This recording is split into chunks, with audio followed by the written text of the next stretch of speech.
गंगापूर गावात 3 भाऊ राहत होते. मोठ्याचं नाव राम, मधल्याचं नाव हरी आणि सगळ्यात धाकट्याचं नाव होतं गंगेश.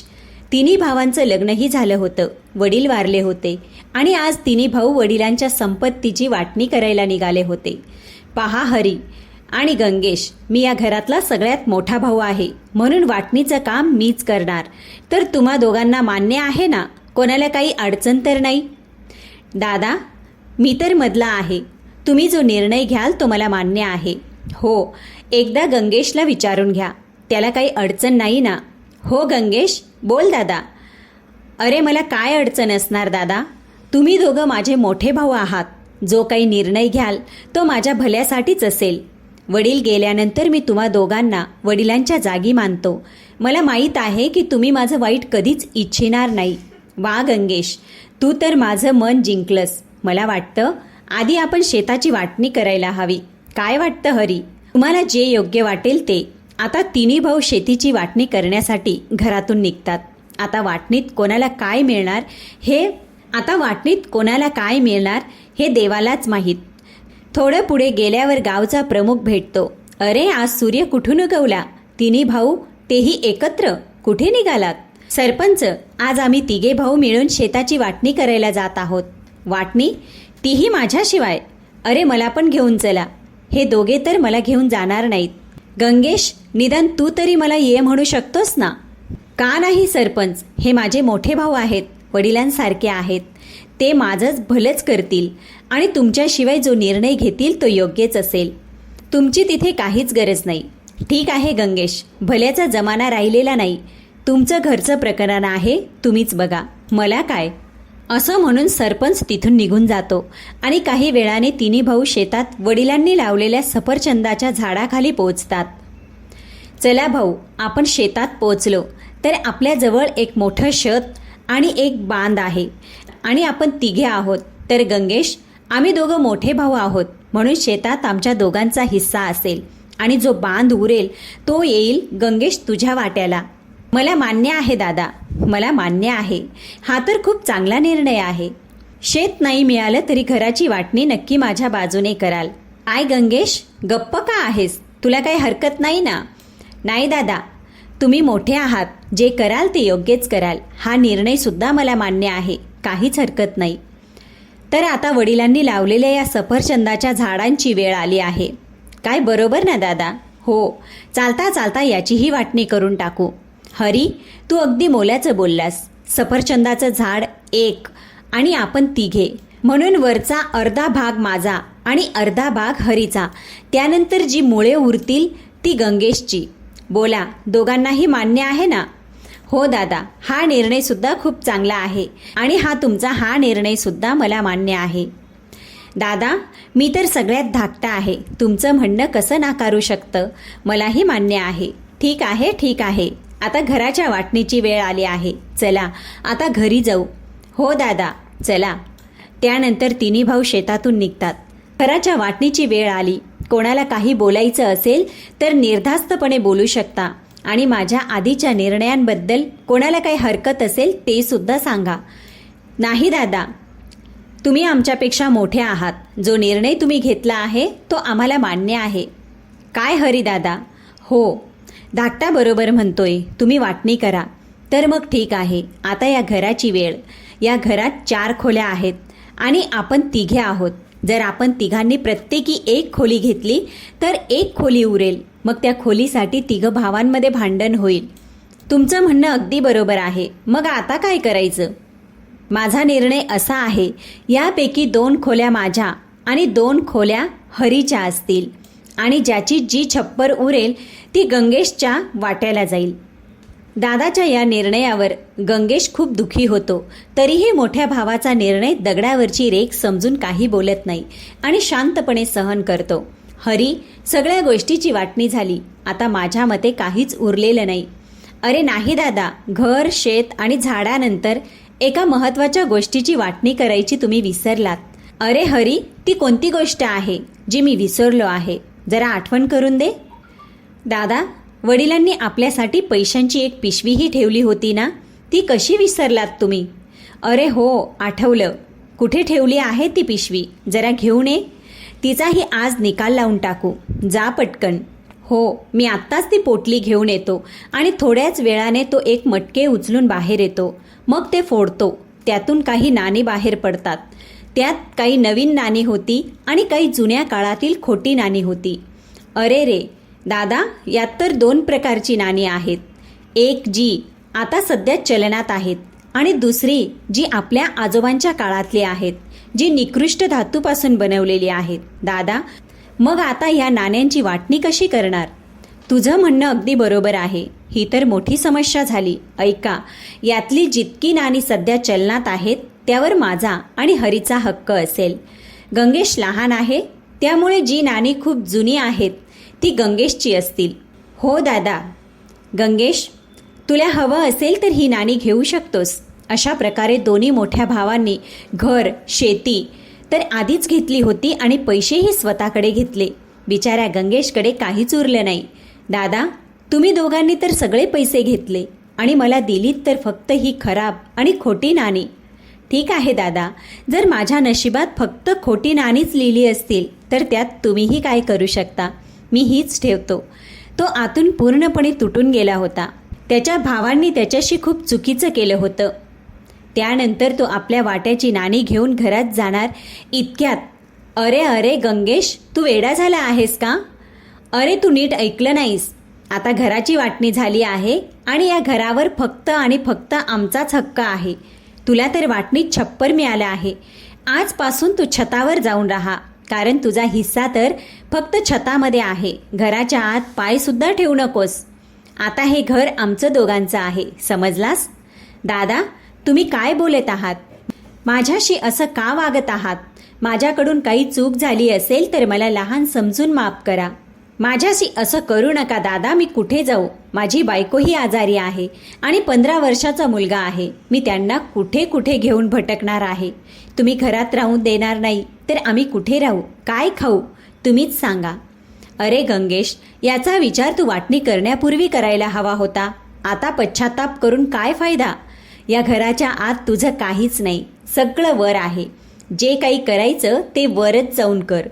त्यानंतर ते गंगेशला त्याच्या बायको आणि मुलासह घरातून हकलून देतात.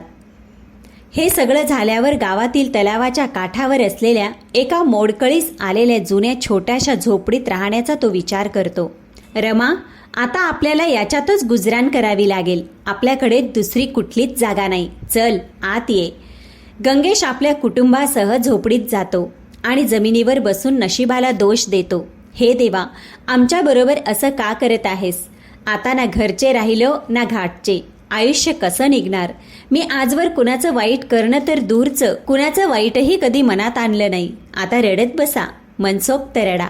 तुमची अक्कल तर गवत खायला गेली होती. हो, अरे माझी सर्वात मोठी चूक झाली की मी तुमच्याशी लग्न केलं. मोठे भाऊ म्हणत तुम्ही जरा जास्तच वाहावत गेलात. बघितलं ना आता परिणाम? आता भोगा. रमा, मला कुठे माहीत होतं की तेच माझ्याशी असं करतील. अरे ते माझे मोठे भाऊ आहेत. मोठे भाऊ? मी त्यांना प्रश्न विचारले असते तर ते माझ्या वडिलांनी दिलेल्या संस्काराच्या विरुद्ध झालं असतं. अहो, तुमच्या मोठ्या भावांनीच आपल्या धाकट्या भावासाठी काहीच विचार केला नाही. मग मला हे कळत नाही की तुम्ही अजूनही त्या संस्कारांना का धरून बसला आहात. त्या लोभी लोकांनी सगळं स्वतःकडे ठेवलं आणि जे दिलं तेही शेतीच्या नावाखाली निरुपयोगी जमीन, झाडाच्या नावाखाली फक्त मुळे, घराच्या नावाखाली छप्पर आणि पैशांच्या नावाखाली ही आदिम काळातली नाणी. असे दादा असण्यापेक्षा नसलेलेच बरे. आता बस कर रमा, बस कर. अजून किती टोमणे मारशील? जे झालं ते झालं. आता ते सोडून दे. ठीक आहे, सोडलं, पण आता पुढे काय करणार? काय खाणार? अरे काहीतरी बोला. काय साप चावला का तुम्हाला? आत्ताच तर म्हणत होतात बस कर बस कर. अरे घर असं चालत नाही, समजलात? मी काय बोलू? मला काहीच कळत नाही. आता तर आपल्याजवळ काही उरलेलं नाही. फक्त एक शेवटची आशा उरली आहे. अच्छा, तर काय आहे ती आशा? जरा मीही ऐकू. एवढंच की उद्या गावातील दुकानांमध्ये जाऊन पाहतो काही काम मिळतं का नाही. अरे तुम्हाला कामावर कोण ठेवणार? सगळे लोक तर तुमच्या मोठ्या भावांच्या सांगण्यावर चालतात आणि अशा अवस्थेत तुम्हाला काय काम मिळायचा प्रश्नच नाही. नाही रमा, तू बघत जा, काम नक्की मिळेल. आणि तसंही आपल्याकडे गमावण्यासारखं काहीच नाही. प्रयत्न करण्यात काय हरकत आहे. ठीक आहे, पण मला तर खात्री आहे की तिथे तुमचं काही चालणार नाही. पण एक गोष्ट कान उघडे करून ऐका, अशा उदारपणाने घर चालत नाही. मला उद्या कोणत्याही परिस्थितीत पैसे हवेत. काहीही करा, त्यांच्या पायांवर पड. त्यांच्या पायांवर पड्या, नाक घासा, मला काही फरक पडत नाही. माझ्या हातात फक्त पैसे हवेत, पैसे. नाहीतर मी तुम्हाला सोडून माझ्या माहेरी निघून जाईन. हे ऐकून गंगेश झोपडीबाहेर येऊन बसतो. रात्र खूप झाली होती, पण गंगेशला अजिबात झोप येत नव्हती. कसे बसे रात्र गेली आणि सकाळ होताच तो काम शोधायला बाजारात निघून गेला. रामराम बन्सी दादा. रामराम गंगेश. सांग, कसा काय आलास, तेही एवढ्या सकाळी? मला कामाची खूप गरज आहे. माझ्याकडे ना काम आहे ना पैसे. आम्हाला घराबाहेर काढलं गेलं आहे. त्यात खायला एक दाणाही नाही आमच्याकडे. तर तुम्ही मला कामावर ठेवाल का? नाही गंगेश, माझ्याकडे तुझ्यासाठी योग्य असं कोणतंच काम नाही. जा भाऊ, इथून निघून जा. काही छोटं मोठं काम असेल तरी चालेल. तुम्ही सांगाल ते सगळं करीन. आणि तुम्ही जितके पैसे द्याल त्यातच मी भागवेन, कुठलाही प्रश्न विचारल्याशिवाय. अरे सकाळी सकाळी माझं डोकं का खातोयस? काल माझे पैसे हरवले आणि आज तू आलास, तेही सकाळी सकाळी. चल निघ, दुसरीकडे जाऊन काम माग. मोठा आलाय काम मागणारा. आता गंगेश बन्सीच्या दुकानातून निराश होऊन दुसऱ्या दुकानाकडे निघतो. त्यानंतर गंगेश गावातील शेवटच्या दुकानात पोहोचतो. शेठजी रामराम. अरे गंगेश, आज माझ्या दुकानात कसा? शेठजी, मला काही काम हवं होतं. मला कामाची खूप गरज आहे. बायको आणि मुलं उपाशी आहेत. कालपासून पोटात एकही दाणा गेलेला नाही. अरे, मी भिकाऱ्यांना कामावर ठेवत नाही. नाही शेठजी, नाही. कृपया करा आणि मला काम द्या. तुम्ही जितके पैसे द्याल आणि जे सांगाल ते सगळं मी करीन. मी तुमचा गुलाम बनून राहीन. अरे इथून निघ. मी मेलो तरी तुला कधीच काम देणार नाही आणि माझ्याकडे कामावर ठेवणार नाही. हे ऐकून गंगेश तिथून निघून जातो आणि दुःखी मनाने गावाच्या कट्ट्यावर जाऊन बसतो. अरे गंगेश, काय झालं रे? असा उदास का बसला आहेस? कशाची एवढी चिंता आहे? काय सांगू दादा, माझ्या भावांनी माझ्याशी खूप वाईट केलं. घर, शेत सगळं काही घेतलं आणि जे थोडे पैसे होते त्यात जुनी नाणी मला दिली. अरे जी आता या काळात काहीच कामाची नाही. मग मी सेठ, सावकार आणि गावातील दुकानांमध्ये कामासाठी विचारलं, पण माहीत नाही का कोणीही मला काम द्यायला तयार नाही. धीर धर, हिम्मत हारू नकोस. अरे हो, तुझ्यासोबत इतकं सगळं झालं, पण तू सरपंचांकडे गेला की नाही अजून? सरपंच? अरे सरपंच माझी काय मदत करणार? तेही याच गावाचे आहेत. मला विश्वास आहे सरपंच तुझी नक्की मदत करतील. एकदा जाऊन तर बघ. तसंही तुझ्याकडे दुसरा काही मार्ग उरलेला नाही. माझं ऐक, एकदा सरपंचाला भेट तरी, तेव्हाच कळेल ना. इतकं बोलून किशन तिथून निघून जातो. हो, कदाचित तो बरोबर बोलत होता. एकदा मला सरपंचांना भेटायला हवं. मी एक काम करू शकतो. का नाही ही जुनी नाणी घेऊन सरपंचांकडे जाऊ आणि त्यांच्या बदल्यात काही नवीन नाणी घेऊ. हो, हेच योग्य ठरेल. गंगेश मोठ्या आशेने ती नाणी घेऊन सरपंचांकडे जातो. नमस्कार सरपंच. हो, सांग गंगेश, कसा काय आलास? काय सांगू सरपंच, माझी परिस्थिती तुम्हाला तर सगळी माहीतच आहे. हो, ते सगळं मला माहीत आहे. तुझ्यासोबत खूप चुकीचं झालं. आता तुला माझ्याकडून काय हवं आहे ते सांग. सरपंच, खरं तर गोष्ट अशी आहे की माझ्याकडे जुन्या काळातील काही नाणी आहेत. या नाण्यांच्या बदल्यात तुम्ही मला नवीन नाणी देऊ शकता का? अरे गंगेश, ही नाणी? अरे ही नाणी तर आता निरुपयोगी झाली आहेत. आता ती चलनात नाहीत आणि या नाण्यांच्या बदल्यात तुला कोणीही पैसे देणार नाही. खरेच गंगेश, तू खूप भोळा आहेस. हे देवा, आता मी काय करू? मी तर उद्ध्वस्त झालो. माझं सगळं लुटलं गेलं. कुठे जाऊ? माझी मदत कोण करेल? काहीतरी मार्ग दाखव देवा. अरे गंगेश, आता पश्चाताप करून काय उपयोग? मी तुला आधीच सांगितलं होतं मला सोबत घेऊन चल, पण नाही. तुझ्यावर तर भावांचं भूत चढलं होतं. पण नंतर जेव्हा तुझ्या 3 भावांच्या वाटणीबद्दल ऐकलं तेव्हा ऐकून खूप वाईट वाटलं गंगेश. असे भाऊ तर शत्रूला सुद्धा मिळू नयेत. सरपंच, आता मी काय करू? मला तर काही समजत नाही. असं वाटतं माझ्या नशिबात उपाशी मरायचं लिहिलं आहे. रडू नको गंगेश. कोण जाणे का, पण तुझं दुःख माझ्याकडून पाहावत नाही. तसं तर मी कुणावर दया करत नाही, तरीही तुझं दुःख पाहून आज माझं कठोर मनही वितळलं आहे. असं कर, उद्यापासून तू आणि तुझी बायको माझ्या शेतात काम करा. मी इतर मजुरांना जितकी मजुरी देतो त्यापेक्षा तुम्हा दोघांना थोडी जास्त मजुरी देईन. तसंही सध्या तुमच्याकडे काही काम नाही. हो सरपंच, उद्यापासून मी तुमच्या शेतात काम करायला नक्की येईन आणि माझ्या बायकोला सुद्धा सोबत घेऊन येईन. ठीक आहे गंगेश, उद्या सकाळी शेतात भेटू आणि ही नाणी तुझ्याजवळच ठेव. त्यामुळे तुला आयुष्यभर तुझ्या 4 रुपयांच्या नशिबाची आठवण राहील. तुझ्या भावांनी तुझ्याशी कसा विश्वासघात केला. तुमचे खूप खूप आभार सरपंच, खूप धन्यवाद. त्यानंतर तो आनंदाने तिथून निघून जातो. पण त्याला फक्त एका गोष्टीची चिंता सतावत होती. जर तो पैसे घेऊन आला नाही तर त्याची बायको त्याला सोडून निघून जाईल. तिकडे गंगेशची बायको वाट पाहत होती. गंगेश कधी येईल आणि ते दोघं कधी जेवतील. विचार करता करता गंगेश आपल्या बायकोसमोर येऊन पोचला. त्यानंतर तो आपल्या बायकोला सगळ्या गोष्टी सांगू लागला.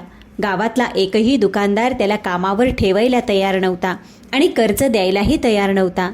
पण सरपंचांनी उद्यापासून आपल्याला त्यांच्या शेतात काम दिलं आहे. आता हेच दिवस पाहायचे होते की पोट भरण्यासाठी आता आपल्याला दुसऱ्यांच्या शेतात काम करावं लागणार.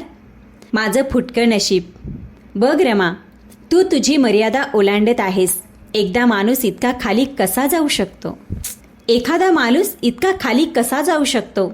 अगं, बायको ती असते जी प्रत्येक पावलावर आपल्या नवऱ्याची साथ देते. सुख असो किंवा दुःख. आपले मरायचे दिवस आले आहेत आणि तुम्हाला फक्त स्वतःची काळजी आहे. अरे, आपल्याला काम मिळालं आहे. उद्यापासून आपण दोघांनी कामावर जायचं, नाहीतर उपाशी मरत राहा. अशा प्रकारे गंगेश रमाला सरपंचाच्या शेतात काम करायला तयार करतो. आता दिवस जाऊ लागले. गंगेश आणि रमा आता सरपंचाच्या शेतात काम करू लागले, जे त्यांच्या उदरनिर्वाहाचं एकमेव साधन होतं. सगळ्यांच्या शेतात पिकं डोलू लागली. अरे वा, यावर्षी तर आपलं पीक खूप छान दिसत आहे. शेवटी तुमच्या मेहनतीला फळ आलंच. हो रे छोट्या, यावर्षी तर पीक खूप चांगला आला आहे. आता उत्पन्नही भरपूर मिळेल. निदान गंगेशचा हिस्सा तरी आपला झाला. आता काही दिवसात पीक तयार होईल. चल आता घरी जाऊया. उद्या सकाळी पुन्हा येऊ. अगं रमा, बघ संध्याकाळ होत आली आहे. चल, घरी जायची वेळ झाली. चला जाऊया. आता दोघे नवरा बायको सरपंचाच्या शेतातून घराकडे निघणार. इतक्यातच अचानक सरपंच येऊन त्यांना थांबवतो.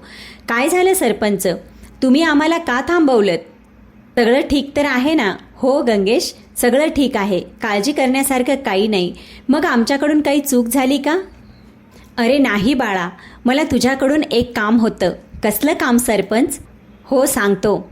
अगं रमाबाई, तुला आज एकटीने घरी जावं लागेल. मला गंगेशशी एकट्याने महत्त्वाची गोष्ट बोलायची आहे.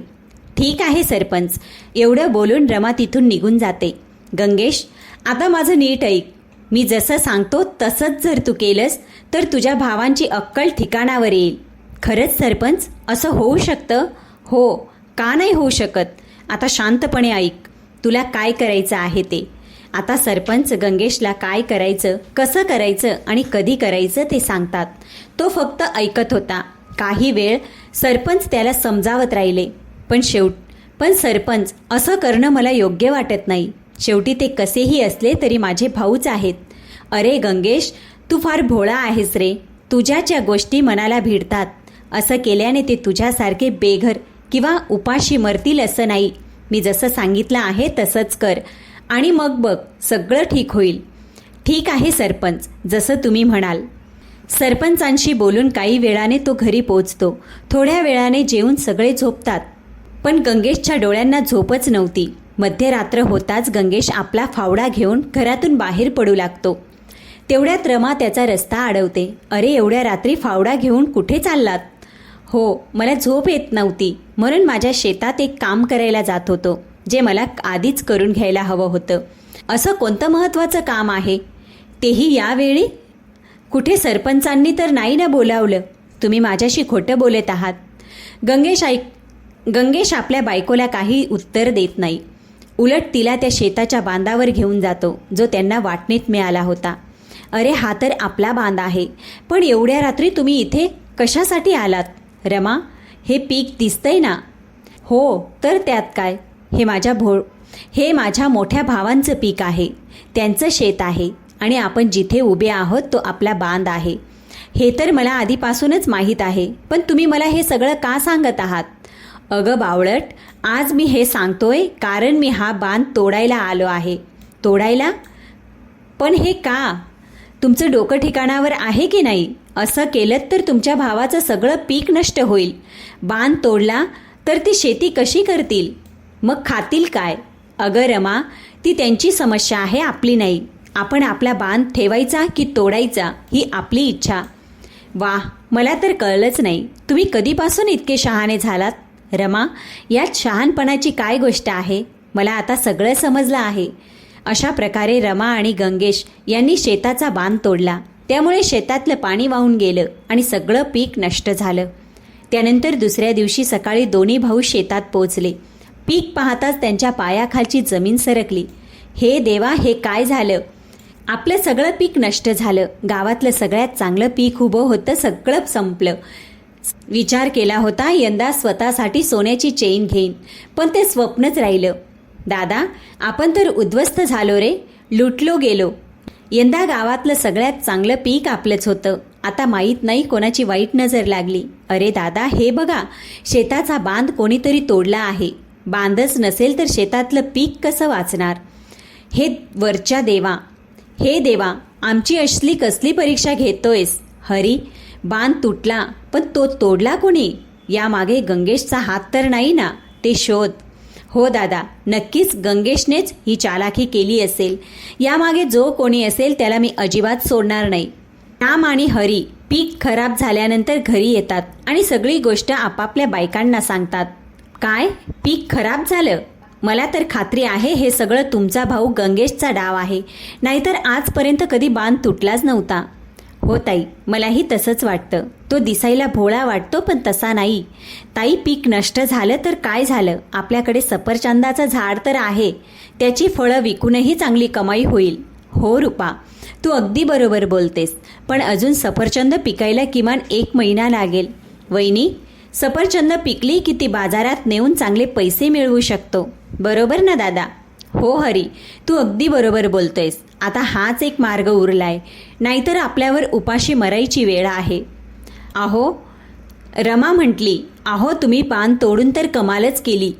जशी करणी तशी भरणी, हे त्यांच्या वाईट कर्माचं फळ आहे. हो रमा, फळांचा विषय निघालाच आहे तर आठवलं, आज रात्री मला अजून एक भन्नाट काम करायचं आहे. काय? अजून एक काम? आता काय उरलंय? कुठे घेण्याचे देणे लागू नयेत. पकडले गेलो तर ते आपल्याला थेट राजाकडे घेऊन जातील. अगं तू फक्त बघत जा, ते माझं काहीही बिघडवू शकत नाही. माझ्यावर विश्वास ठेव. आणि रात्र होताच गंगेश कुऱ्हाड घेऊन आपल्या बायकोसोबत सफरचंदाच्या झाडाजवळ पोचतो. अहो, हे तेच सफरचंदाचं झाड आहे का? हो रमा, हे तेच वाटणीत मिळालेलं झाड आहे. एका फांदीवर रामदादा आणि दुसऱ्या फांदीवर हरिदादाचा हक्क आहे. मग आपला हिस्सा कोणता? अगं रमा, मी तुला आधीच सांगितलं होतं की आपल्या वाट्याला फक्त मुळं आली आहेत, याशिवाय दुसरं काहीच नाही.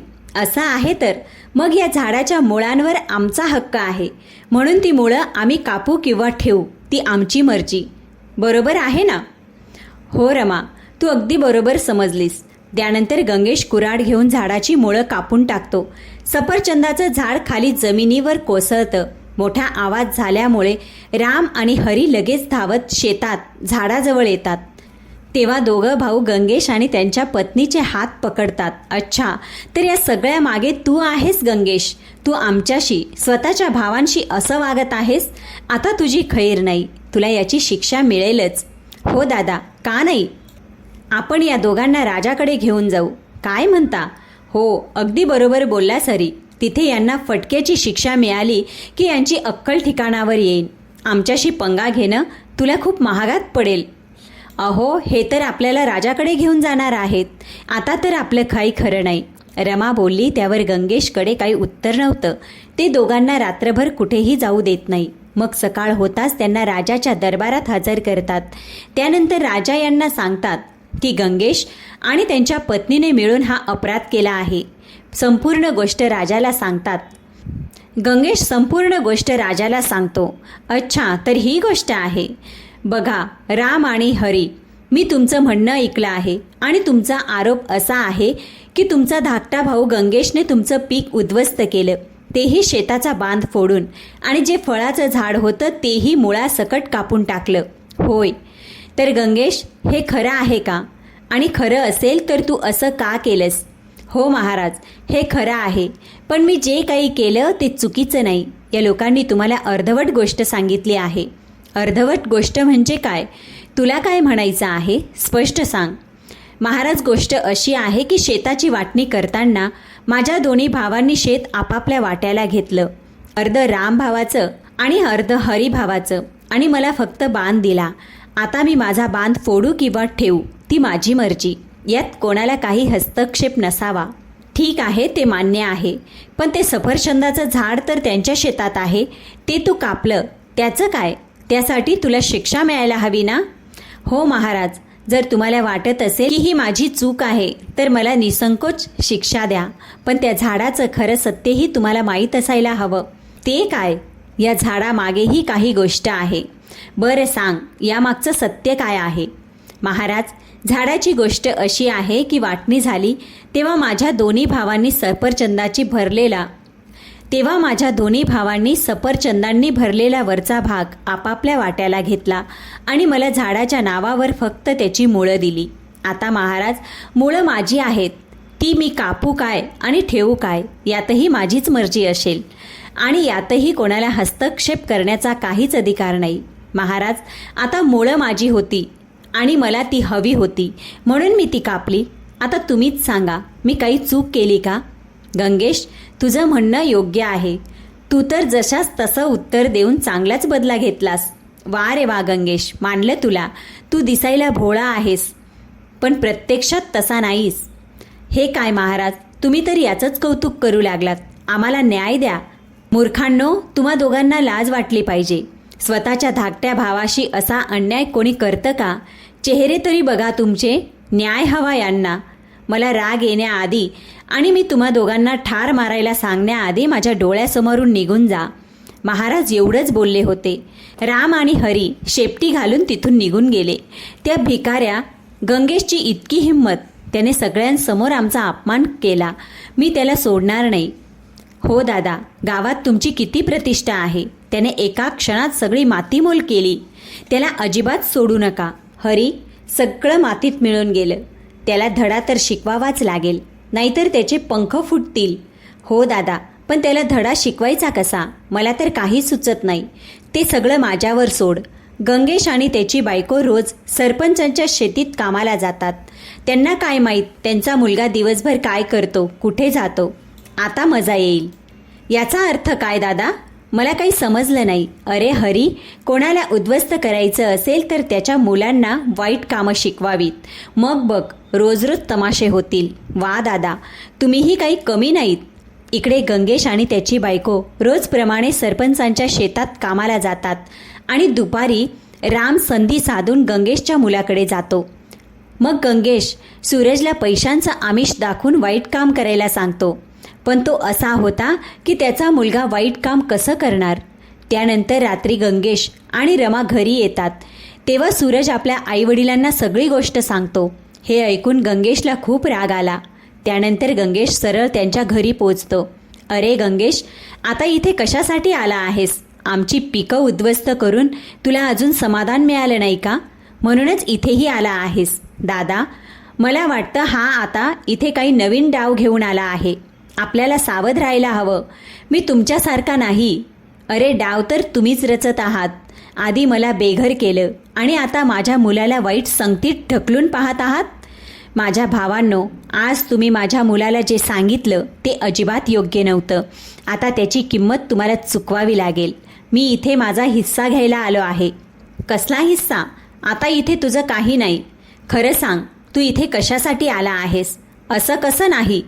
मी इथे माझं छप्पर घ्यायला आलो आहे, जे तुम्ही तुमच्या खोल्यांच्या वर बसवलं आहे. वाटणीत तेच तर मला दिलं होतं ना, नाही का? अरे, हा तुझा कोणता नवीन तमाशा आहे? जर तू हे छप्पर घेऊन गेलास तर आमच्या खोल्यांचा काय उपयोग राहील? हो गंगेश, तू हे छप्पर पाडू शकत नाहीस. जर छपराला हातही लावला तर त्याचा परिणाम फार वाईट होईल. गंगेश कोणाचीही पर्वा न करता घरावर चढतो आणि छप्पर तोडायला लागतो. छप्पर तुटल्यानंतरही दोन्ही भाऊ पुन्हा राजाकडे तक्रार करायला जातात. तुम्ही दोघे पुन्हा आलात, सांगा आता काय झालं. महाराज, त्या गंगेशने आमचं घर पाडलं, आता आम्ही कुठे जायचं. मागच्या वेळी तुम्ही त्याला शिक्षा दिली नाही म्हणून त्याचे पंख फुटले, आता बघा त्याने काय केलं. हो महाराज, त्याने आमच्या घराचं संपूर्ण छप्पर पाडलं आणि म्हणाला की राजा देखील माझं काही बिघडवू शकत नाही, तो तर माझ्या पायाखालची चप्पल आहे. त्या गंगेशची इतकी हिंमत. सैनिकांनो, जा आणि त्या गंगेशला ताबडतोब राजदरबारात हजर करा. थोड्या वेळाने सैनिक गंगेशला पकडून राजदरबारात आणतात. गंगेश, तुझी इतकी हिंमत कशी झाली? तू यांचं घर पाडलंस? तुला तुझ्या राजाची भीती नाही का? नाही महाराज, तसं काही नाही, मी काही चुकीचं केलेलं नाही. वाटणीत माझ्या दोघं भावांनी घरातील खोल्या स्वतःकडे ठेवल्या आणि मला फक्त खोल्यांवरील छप्पर दिलं. आता मी माझा हिस्सा तोडू किंवा ठेवू हा माझा अधिकार आहे ना? यात माझी काय चूक? त्यांनी ही चालाकी केली नसती तर आज त्यांना हा दिवस पाहावा लागलाच नसता. अरे राम, घराच्या वाटणीत तू गंगेशला फक्त छप्पर दिलंस, हे खरं आहे का? हो महाराज, हे खरं आहे. आम्ही गंगेशला वाटणीत घराचं छप्पर दिलं होतं.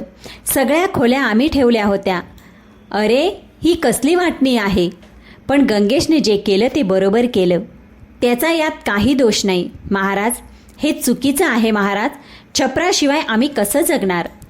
राम, तू स्वतःला फार हुशार समजतोस ना? ही गोष्ट तुला आधीच विचार करायला हवी होती. आता याचं फळ तुलाच भोगावं लागेल. नाही महाराज, तुम्ही आमच्याबरोबर असं करू शकत नाही. सांगा की हे खोटं आहे, आम्ही कुठे जाणार? ऐक राम आणि हरी, तुम्ही दोघांनी माझा आणि या दरबाराचा वेळ वाया घालवला आहे आणि आपल्या धाकट्या भावावर मोठा अन्याय केला आहे, म्हणून तुम्हा दोघांना याची शिक्षा नक्कीच मिळायला हवी. आम्हाला माफ करा महाराज, आम्ही लोभाने आंधळे झालो होतो. आजपासून आम्ही पुन्हा अशी चूक कधीच करणार नाही.